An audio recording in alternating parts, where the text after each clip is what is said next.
नमस्कार, मेरा नाम नेहा है। मैं सुभाष हाउस से संबंध रखती हूँ। आज मैं आप सभी के सामने कविता प्रस्तुत करना चाहती हूँ, जिसका शीर्षक है उन बेटों की याद कहानी।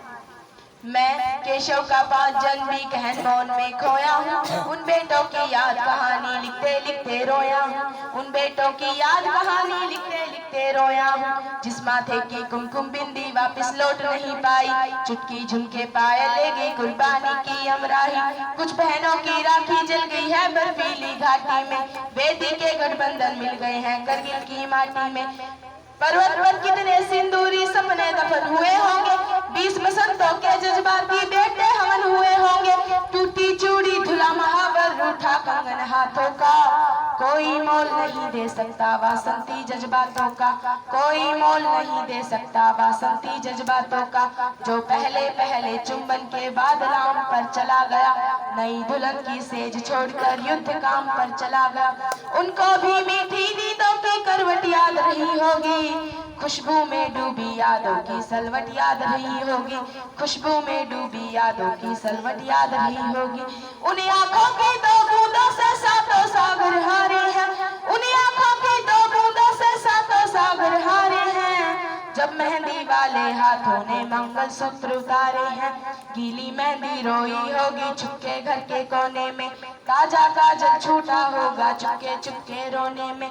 जब बेटे की अर्थी आई होगी सूने आंगन में, शायद दूध उतर आया हो बूढ़ी माँ के दामन में।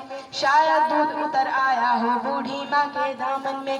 वो विधवा पूरी दुनिया का बोझा सर ले सकती है।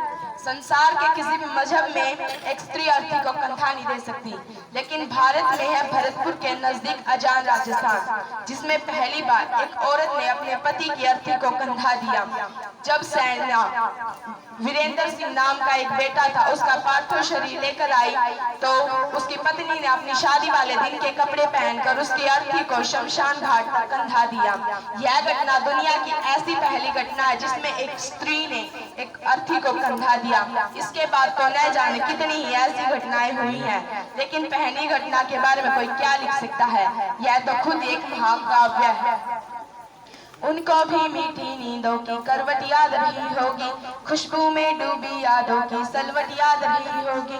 उन्हें आंखों की 2 बूंदों से सातों सागर हारे हैं। जब मेहंदी वाले हाथों ने मंगलसूत्र उतारे हैं, गीली मेहंदी रोई होगी चुपके घर के कोने में। ताजा काजल छूटा होगा चुपके चुपके रोने में।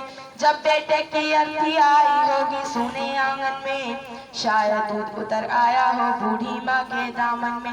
वो विधवा पूरी दुनिया का बोझा सर ले सकती है। वो विधवा पूरी दुनिया का बोझा सर ले सकती है, जो अपने पति की अर्थी को भी कंधा दे सकती है। जो अपने पति की अर्थी को भी कंधा दे सकती है।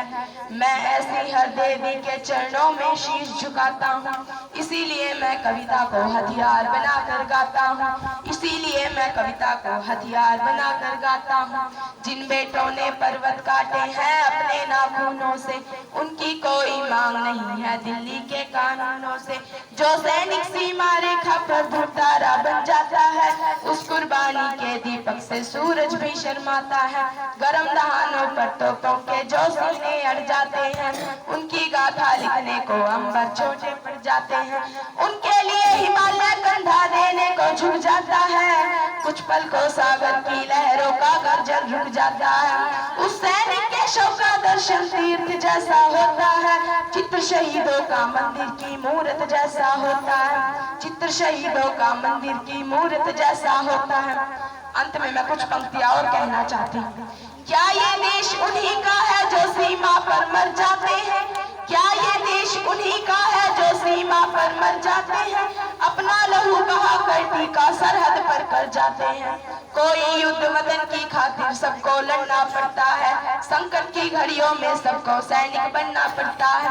जो भी कौम वतन की खातिर मरने को तैयार नहीं, उसकी संकट को आजादी जीने का अधिकार नहीं। उसकी संतति को आजादी जीने का अधिकार नहीं। अंत में मैं 2 पंक्तियां देश की राजनीति के ऊपर कहना चाहती हूँ। सैनिक अपने प्राण गवाकर देश बढ़ाकर जाते हैं, सैनिक अपने प्राण गवाकर देश बढ़ाकर जाते हैं, बलिदानों की बुनियादी पर राष्ट्र खड़ा कर जाते हैं, बलिदानों की बुनियादी पर राष्ट्र खड़ा कर जाते हैं।